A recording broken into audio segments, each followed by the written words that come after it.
Hi guys, welcome to Carnival Adventures. It's been a long day, guys. We have some news. Yes, as the title says, we canceled our back-to-back cruise on the Horizon.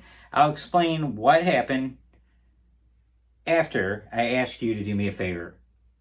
I need you to click the subscribe button. I need you to turn the notification bell on and give us a thumbs up, guys. It helps our channel grow.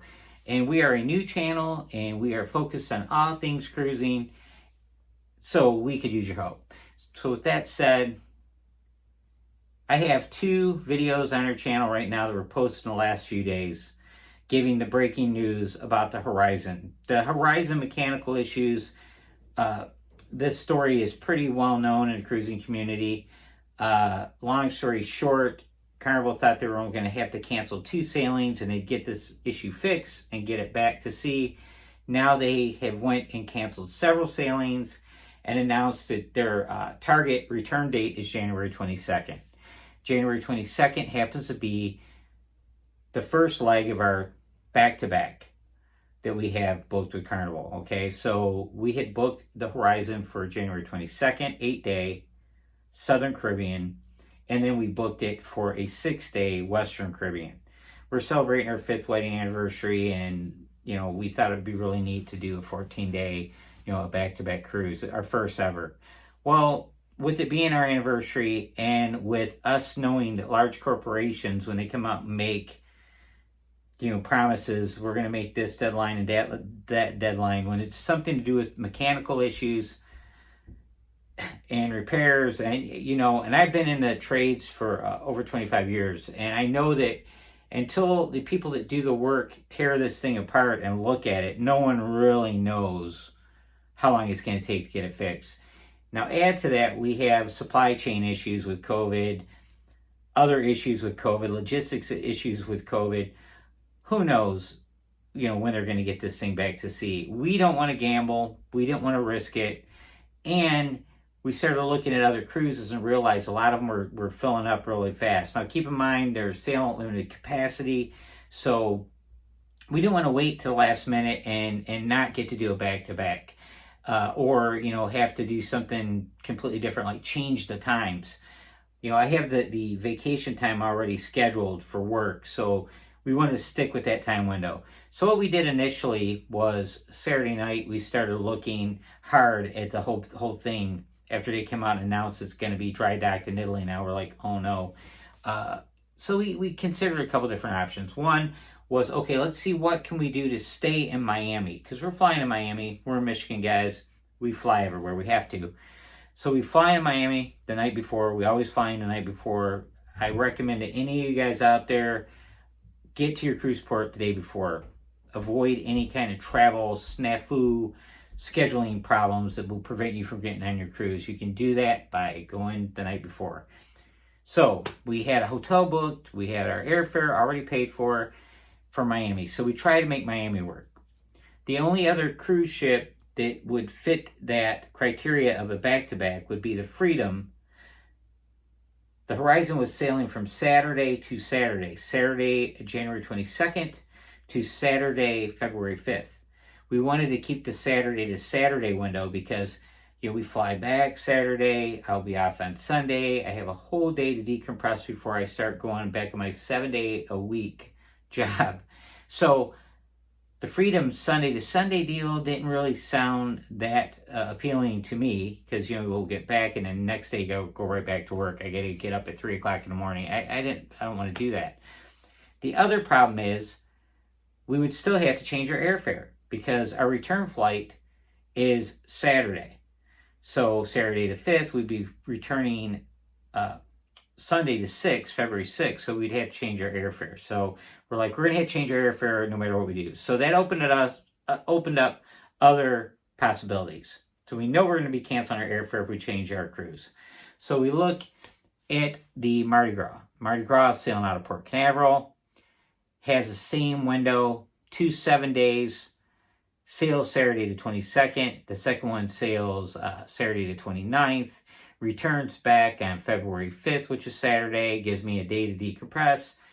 We really seriously considered it.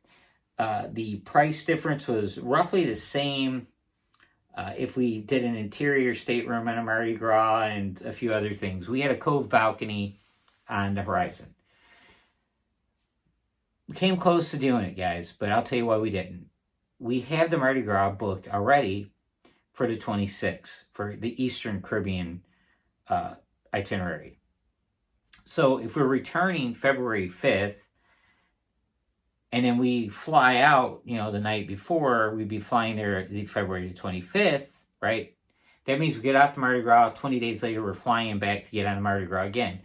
It's not a bad thing, but we like to diversify things, guys. And we have the Mardi Gras booked in October right now. We might move that to November. We have it booked in October for the Western Caribbean. So we're going to do Eastern, Western on the Mardi Gras. So we already have that coming, right? So we decided, what else is there? So we have to get out of Florida now and start looking at the other states. Well, the next one up, let's check Galveston. Let's see what the Vista's doing.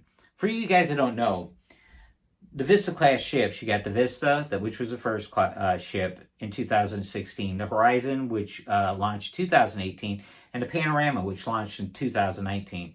The Panorama does the West Coast itinerary, Mexican Riviera 7-day. The Vista does multiple Western Caribbean itineraries. And then you have the Horizon doing a Western and Southern Caribbean itinerary. They alternate an 8-day, 6-day down there out of Miami. So that's how it's working with those three ships. So we thought it'd be cool. We'd be on a Vista class ship like the Horizon. We've never been to Galveston. We've been to Texas, but we've never been to Galveston. Okay, we'll look at that. Well, the cruise rates were exceptional, guys. The timing, perfect. We would sail out on the 22nd, and we'd return on February 5th, Saturday to Saturday, just like the Horizon. And it was quite a lot less money, too, to do this. So we're looking, and I decided, you know what? Let's start out there to our huddle bunch on Instagram and see what the Instagram fam thinks. So I did put a thumbnail together, Horizon versus Vista, and told them, hey, we're thinking about switching itineraries and switching ships because of this ongoing drama. And our friends and supporters there on Instagram, all of them were pretty much unanimous. I had one guy said, I would wait it out, but everybody else was like, I went and gambled. They're not going to get it ready, all kinds of different things. Plus, they're saying, that this is the same ship. The Horizon's awesome, but so is the Vista. So you're not losing out on the ship experience, right? And you're already on a Panorama. They know what we've been doing. So there's, when we heard Galveston is awesome, it's cool. You're gonna really like it.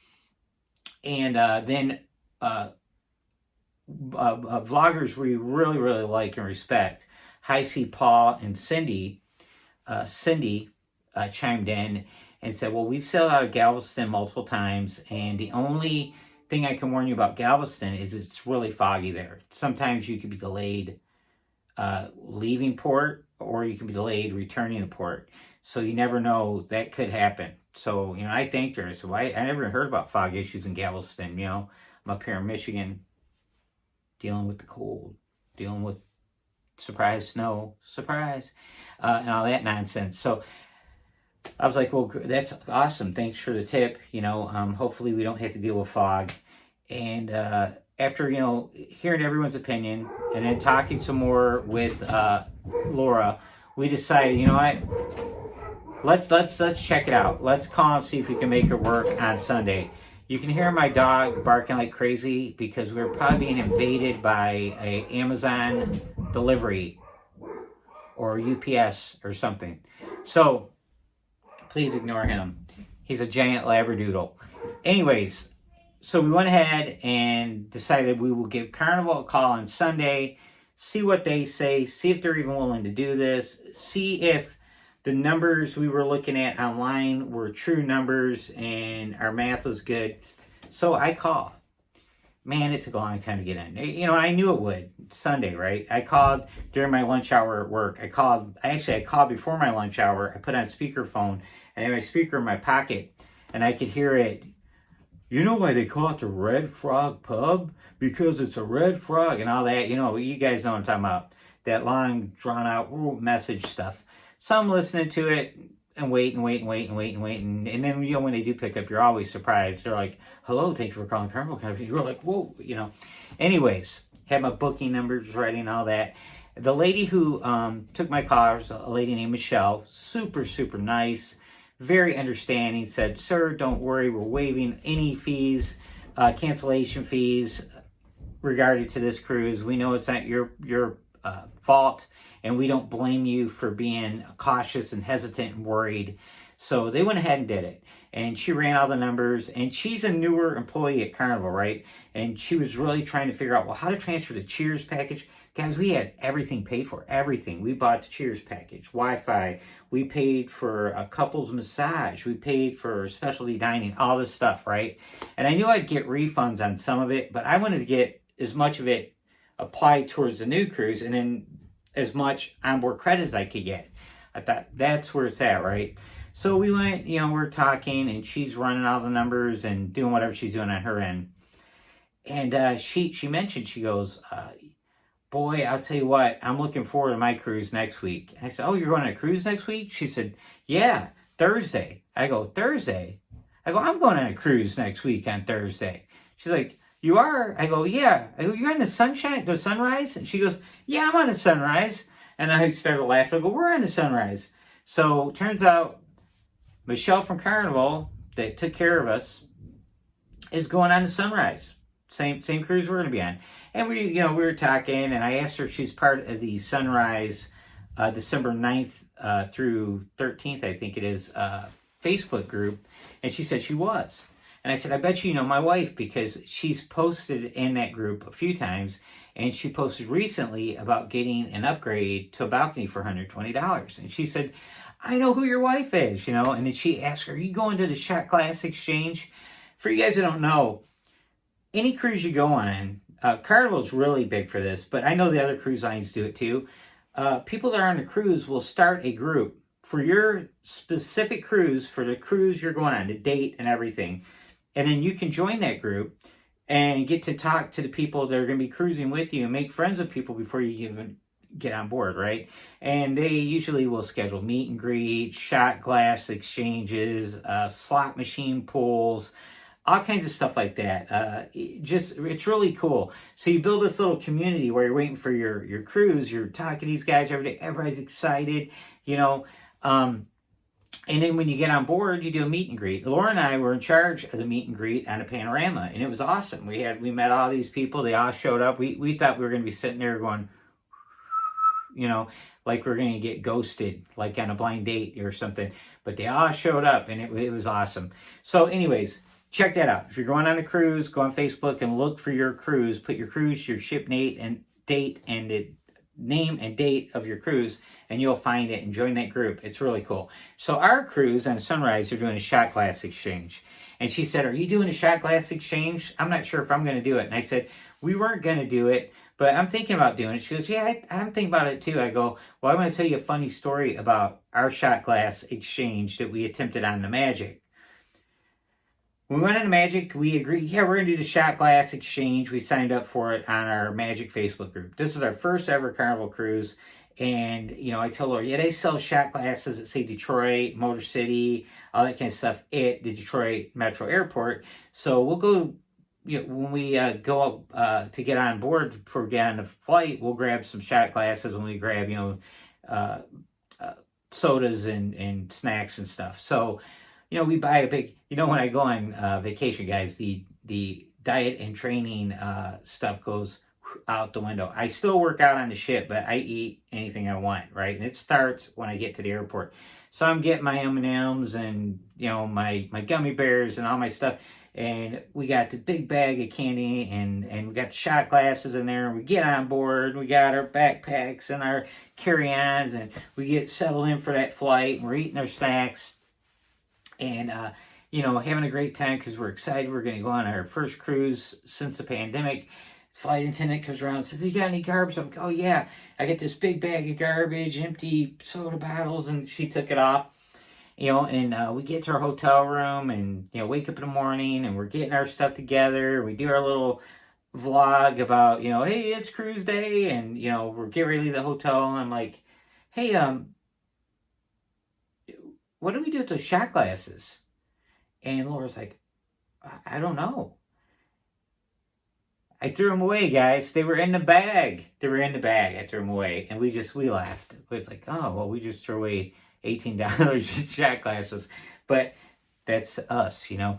Anyways, guys, so I told her, said, yeah, we'll buy shot glasses. We'll do that. Because on this cruise, there's no meet and greet. The meet and greet usually meet at one of the bars, and everybody gets to have drinks, and you get to talk to each other and get to know each other a little bit. And they're not doing that on this cruise. And I joined the group late, you know, because we booked this last minute. I was trying to be the bad influence. We need to have a meet and greet, you know. But anyways, so that's that. So what a small world, huh? Of all the people I could have called, I find someone that's on our actual cruise. And it was kind of neat because she hasn't cruised since the before the pandemic, and she's asking me questions, you know, about how's it go with the testing and everything, and I was filling her in on all that. So with that said, one of the people on our Instagram page that chimed in, given the recommendation to go on the Vista, do the Vista, was JNS Adventures, another vlogging couple that we are friends with on Instagram and follow on YouTube. And they started their channel around the same time we did a few months ago. And they're a super nice couple. They love cruising and vacations, travel. And they're going on the second leg of the cruise. They're going to be on the 29th on the Vista, January 29th. So we are going to get to meet two of our friends we've made vlogging, which is really cool. So it'll be the first time we actually meet someone that we have been talking to and following online. So we're kind of excited about that. It's pretty cool. So with that said, guys, we have our COVID tests for the sunrise tomorrow. Tomorrow's Tuesday. We board on Thursday. We'll be flying out Wednesday night. I plan on letting you guys know how the COVID test results go. For those of you guys that haven't done it, it's crazy. It really gets you really wound up and nervous, because no matter how cautious you are, how careful you are, you wear a mask, you're not around anyone that's infected, you're doing everything you can, you're vaccinated, you have to be vaccinated to cruise, right? We're even boosted, right? I have to wear a mask every day, all day at work, guys. I've been wearing a mask every day since, I guess, May of 2020. I was off work for 2 months, volunteer. I could have stayed there and kept working, but they laid off some people, and I had seniority, but I went ahead and I voluntarily took off for 2 months and collected, unemployment for 2 months. And that was the first time I haven't had a job since I was like 11 years old. So it was crazy. I was bored out of my mind. And, with COVID, everything was shut down and the gyms were closed for 6 months. And I had nothing to do, really. Play guitar, basically, and watch TV. That was about it. So with that said, guys, when we got back to work and at full force in May of 2020, mask mandate, we wear a mask all the time. We briefly had a little stay from the mask for like 2 weeks. Then Delta hit, and then the mask came right back. So I'm used to wearing masks. I'm really careful wearing, I don't want to catch COVID. I don't want to catch a cold, guys. I take vitamin C, vitamin D3, a multivitamin every day. I eat well. I take care of my health. I don't want to catch any colds. I always get the flu vaccine every year. So again, I don't want to get sick at all. So anyways, with all that, I'm still nervous when I get my COVID test for a cruise, right? Because you could be asymptomatic, where you have COVID, but you have zero symptoms, right? And I'm afraid that's going to be me, So until you get the results back, we always go to CVS. And it's like there's CVS in our area, they have these little temporary buildings out in the parking lot, like little huts almost, but they're hard-sided. And you pull up and you knock on the door at your appointment time, and they let you in, and then you do the rapid antigen tests. And the first time we did it, we didn't get the results back for 3 hours. It scared the hell out of us. We were so nervous. We were like, it's supposed to be rapid. What's going on? And that was when you could take it 3 days before. That was back in August. After Delta hit, they said you have 2 days to take the test. Now, people say 48 hours. Don't get caught on that 48 hours, 72 hours, that kind of stuff, guys, because they don't count the hours. They don't.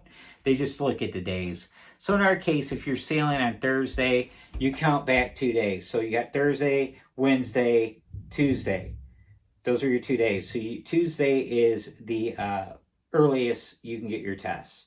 You could get tested the day of if you're like to live dangerously and get tested at the cruise port or something. I advise you to don't do that, especially if you're flying in. If you're flying to, you don't want to fly there and find out you're asymptomatic COVID positive. What are you going to do now? You're not going to go on your cruise. You're going to fly back home. At least if you get a positive test before you get on a plane, you can call the airline and get credit and apply it to a future flight. So that makes the most sense, right? But I'm sure we're not going to, be positive, but we'll still be nervous until we get it done. So tomorrow, 11:20, I get my test during my lunch hour, and hopefully I get the results quick like I did the second time. The second cruise, we got our results back in like 30 minutes, and that was really cool. Makes you feel better. So when you get your results back, you feel like, yeah, like you just booked your cruise again. So it's like booking your cruise twice. The first time you book it, we just booked your cruise. And then you get to the COVID test and you're like, oh God, I hope everything's fine. And then you get you're negative and we're going on a cruise again. So it's kind of a cool thing. And I'll let you know how that goes. And I'm going to take you guys along when we go to Miami. And I'm going to take you along on the cruise, of course. So it's going to be a very cool time, guys. I'm pretty much packed already. I'm charging batteries and getting all the gear ready. So we'll just keep you guys informed and in touch, and we will talk to you later. Thank you, as always, for tuning in and watching. Bye, guys.